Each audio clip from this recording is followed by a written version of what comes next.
सुप्रभात बच्चों, चलो आगे बढ़ते हैं, आगे शुरू करते हैं। कल हमने क्या देखा था उसका थोड़ा रिकैपिचुलेशन करेंगे। मैं आशा रखता हूँ कि आप सभी लोग समय पर अध्ययन कर रहे होंगे, स्वयं स्वस्थ होंगे और अपने परिवार को भी स्वस्थ रहने के लिए अपनी ओर से यथासंभव सहायता कर रहे होंगे और करेंगे। ठीक है, तो हम कहाँ रुके थे कल, उसका थोड़ा सा एक रिकैप कर लेते हैं। हमने चोल साम्राज्य को देखा था, उरैयूर से लेकर तंजावुर तक कैसे ये शासन हुआ था, ये हमने कल के दिन देखा था। तंजावुर शहर और वो राजधानी भी बनाया गया, निशुंभ सुदिनी देवी का मंदिर भी बनाया गया था। तो ये स्थान कहाँ आता है, कावेरी नदी का डेल्टा, ये भी हमने देखा। विजयालय, मुट्टेरियार, ये दोनों भी हमने देखे। निशुंभ सुदिनी देवी का मंदिर का यह एक चित्र है। फिर राजराज प्रथम का पराक्रम, उसने राजराज प्रथम ने किस तरह से अपने राज्य का विस्तार और साम्राज्य के प्रशासन का पूर्ण रूप से पुनर्गठन उसने किया था। फिर राजेंद्र प्रथम, उसका पुत्र, राजराज प्रथम का पुत्र राजेंद्र प्रथम ने, उसने ये जो भारत और दक्षिणी पूर्व हिस्से में जो दिखाए जा रहे हैं उस प्रदेश में उसने अपना राज्य स्थापित कर चुका था, विस्तारित कर चुका था। उसके सम्मान में ये भारत के द्वारा जारी टिकट। फिर भव्य मंदिर और कांस्य मूर्तिकला, कैसे कांस्य मूर्तिकला बनाने की विधि, ये भी हमने देखे थे। मंदिरों के ये भी देखे थे। फिर चोल कालीन भव्य मंदिरों के कुछ चित्र आपके लिए दिखाए थे। उसके पश्चात हमने देखा कांस्य मूर्तिकला और उसकी बनाने की ये विधि। फिर कृषि और सिंचाई, इसके लिए किस तरह से कुएं, सरोवर, तालाब खोदे गए थे और डेल्टा क्षेत्र में किस तरह से पानी को रोक कर, नहर बनवा कर कृषि क्षेत्र में बढ़ोतरी की गई थी। सिंचाई की यह पद्धतियाँ हैं। फिर 9वीं शताब्दी तमिलनाडु का एक जल द्वार, एक जल किस तरह से आता है और जल मापने के लिए ये स्तंभ यहाँ पे बनाए गए हैं। तो चलिए आगे बढ़ते हैं। अब साम्राज्य का प्रशासन, साम्राज्य, इस चोल साम्राज्य में प्रशासन कैसे संगठित था इसके बारे में देखना है। किसानों की बस्तियां जो रहती थी उसको ऊर कहते थे। अब ये याद कीजिए, किसानों की बस्तियों को ऊर, सिंचित खेती के साथ समृद्ध हो गई थी। और गांव के समूहों को नाड़ू कहा जाता था। और गांव की जो ग्राम परिषद होती थी उसका कार्य था न्याय करना और कर वसूलना। ये जैसे प्रशासकीय कार्य उनके द्वारा किया जाता था। इसके अलावा जो वहाँ पर रहने वाली एक विशेष जाति है जिसका नाम है वेल्लाल जाति, धनी किसान, ये इसमें कौन थे, ये धनी किसानों की जाति थी। केंद्रीय चोल सरकार में देखरेख में नाड़ू के कामकाज पर अच्छा खासा नियंत्रण हासिल कर चुके थे। नाड़ू, व्हाट इज नाड़ू?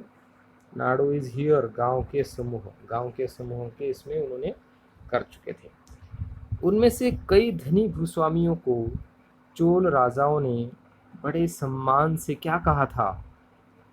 मुवेंद वेल्लन, मुवेंद वेल्लन, मुवेंद वेल्लन, ये याद कीजिए। मुवेंद वेल्लन मतलब क्या अर्थ होता है? तीन, मुवेंद मतलब तीन, राजाओं की अपनी सेवाएं प्रदान करने वाला वेल्लन या किसान, मतलब वो भी एक किसान है लेकिन तीन राजाओं को। अब ये तीन राजा कौन कौन से हैं?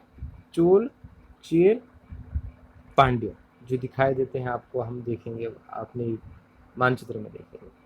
और अरैयार भी कहा जाता था। अरैयार, अरैयार मतलब प्रधान। ठीक है, आगे बढ़ते हैं। भूमि के प्रकार, जो भूमियां होती थी उनके प्रकार क्या थे? चोल अभिलेखों में भूमि की विभिन्न कोटियों का उल्लेख मिलता है। कोटियां मतलब विभिन्न प्रकार, किस्म। पहला है वेल्लन वगाई। देखिए वेल्लन वगाई, वेल्लन वगाई का अर्थ है गैर ब्राह्मण किसान स्वामी की भूमि। गैर ब्राह्मण, ब्राह्मण नहीं है वो, वेल्लन वगाई। ठीक है। ब्रह्मदेय, जो ब्राह्मणों को उपहार में या दान में दी गई भूमि। शाला भोग, किसी विद्यालय के रखरखाव के लिए दी गई भूमि। आपको इन शब्दों के माध्यम से ही इसका अर्थ समझ में आएगा।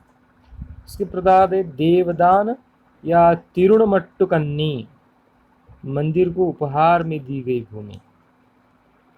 फिर आता है पल्ली चंदम, पल्ली चंदम जैन संस्थानों को दान में दी गई भूमि है। उसके पश्चात आता है ब्राह्मण बस्तियों का निर्माण दक्षिण भारत में हुआ कैसे।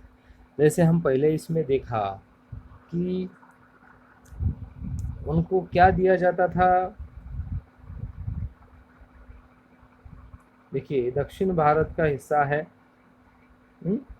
विशेषकर ये वाला हिस्सा, तमिलनाडु वाला हिस्सा, इस क्षेत्र में इनको बहुत सारी ज़मीनें राजाओं के द्वारा कावेरी घाटी और दक्षिण भारत के दूसरे हिस्सों में ढेरों ब्राह्मण, ढेरों मतलब बहुत सारे ब्राह्मण, बस्तियां, बस्तियां मतलब उनके गांव अस्तित्व में आ गए, वो केवल राजा की कृपा से, भूमि अनुदान से।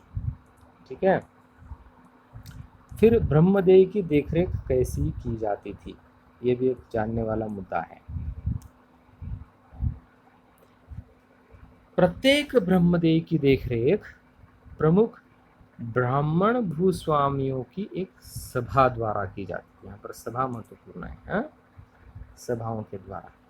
यह सभाएं बहुत कुशलतापूर्वक काम करते थे। इनके निर्णय शिलालेखों में प्राय मंदिरों की पत्थर, या तो शिलालेख या मंदिरों के पत्थर की दीवारों पर ये सब व्यवहार दर्ज किए जाते थे।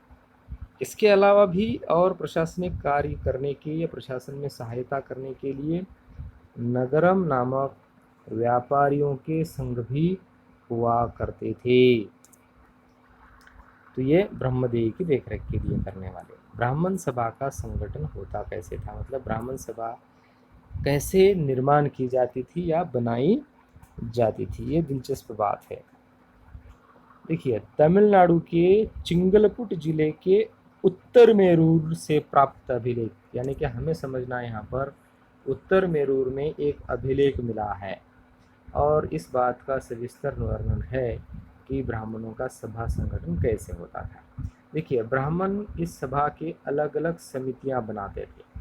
समितियां किसकी? समितियां सिंचाई कामकाज की समिति, समिति बाग बगीचे की समिति, समिति मंदिरों की समिति, ये सब समितियां बनाई जाती थी और उसमें दो चार सदस्य, जो भी जैसी ज़रूरत है वैसे सदस्यों का उसमें समावेश किया जाता था। फिर है इनमें सदस्यता के लिए जो लोग योग्य होते थे, देखिए इसमें बताया गया है जो लोग योग्य हों, मतलब एलिजिबल, पात्र, जैसे आज भी बोलते हैं ना पात्रता निकष, उनके नाम ताल पत्र के छोटे टिकट, ताल मतलब ये ताड़ का पत्र होता था, पत्ता होता था, उसके ऊपर नाम लिखा जाता था, उसका एक टिकट बनाया जाता था और वो सब जो है एक मिट्टी के घड़े में, एक मिट्टी का घड़ा बनाया जाता था। जैसे मानो अब मुझे यहाँ पर निकालने नहीं आ रहा है, तो ये सब टिकट जो है, ये जो नाम के टिकट जो है इसमें रख दिए जाते थे। और एक छोटे बच्चे के द्वारा, छोटा बच्चा ही क्यों लिया जाता है? छोटा बच्चा इसलिए, ये एक निष्पाप बालक होता है, ये निष्पक्ष होता है, उसको किसी से कुछ लेना देना नहीं है, उसको बुलाया जाता था और इसमें हाथ डालकर वह एक चिट्ठी निकाली जाती थी और वो पहले घोषित किया जाता था कि अब हम ये सिंचाई के समिति के लिए सदस्यता का चुनाव कर रहे हैं। तो योग्य चुनाव, योग्य जो नाम हैं वैसे मानो 100 चिट्ठियाँ हैं, तो उसमें से उनको 50 चयन करना है, 50 लोगों को ले लेना है। तो जिसका जिसमें नाम जाता था, सिंचाई वाली समिति, बाग बगीचा समिति, मंदिर समिति, ऐसे अलग अलग समितियों में निकाला जाता था। समझ गया आ गया ये चुनाव की प्रक्रिया। और आज के हमारी चुनाव की प्रक्रिया है ना कैसी है? मतदान की प्रक्रिया है, मतदान डालकर हम निकाल लेते हैं। आगे सभा की सदस्यता कैसे मिलती थी, यानी कि सभा का सदस्य बनने के लिए आपकी काबिलियत क्या होनी चाहिए, आपके पात्रता निकष क्या है, ये बहुत ज़रूरी है। ये मिला है हमें उत्तर मेरूर अभिलेख के अनुसार सभा की सदस्यता के लिए इच्छुक लोगों को ऐसे भूमिका, भूमिका यहाँ पर भूमि और इसमें गैप है, यहाँ पर गैप लीजिए, हाँ।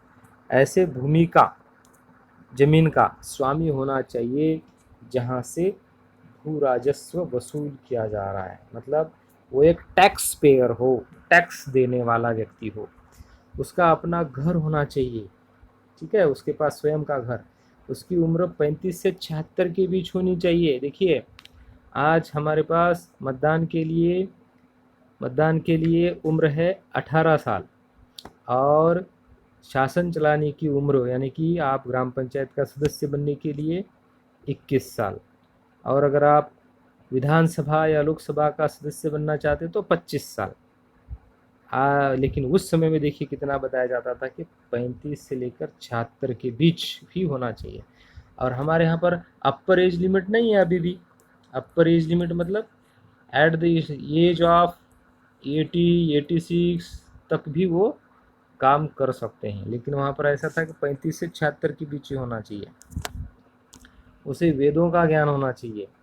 वह देखिए प्रशासन मामलों की जानकारी, मतलब प्रशासन क्या होता है इसका जानकारी होना चाहिए, और ईमानदार भी होना चाहिए, ठीक है। और महत्वपूर्ण ये है जो आज ये नहीं है अपने यहाँ पर, ये कौन सी बात है कि पिछले 3 सालों में अगर वह सदस्य किसी भी समिति का सदस्य रहा है, ध्यान रखिए 3 सालों में किसी भी समिति का सदस्य रहा है तो वह किसी और समिति का सदस्य नहीं बन सकता।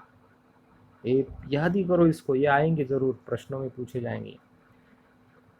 और जिसने अपने या अपने संबंधियों के खाते जमा नहीं कराए हैं वह चुनाव नहीं लड़ सकता। मतलब मानो आपके स्वयं के ऊपर कुछ कर्जा है, अपने संबंधी मतलब जो फैमिली मेंबर्स उसके हैं, उस फैमिली मेंबर्स के ऊपर भी अगर कर्जा है, वो कर्जा उसने चुकाया होना चाहिए, खाते जमा किए होना चाहिए।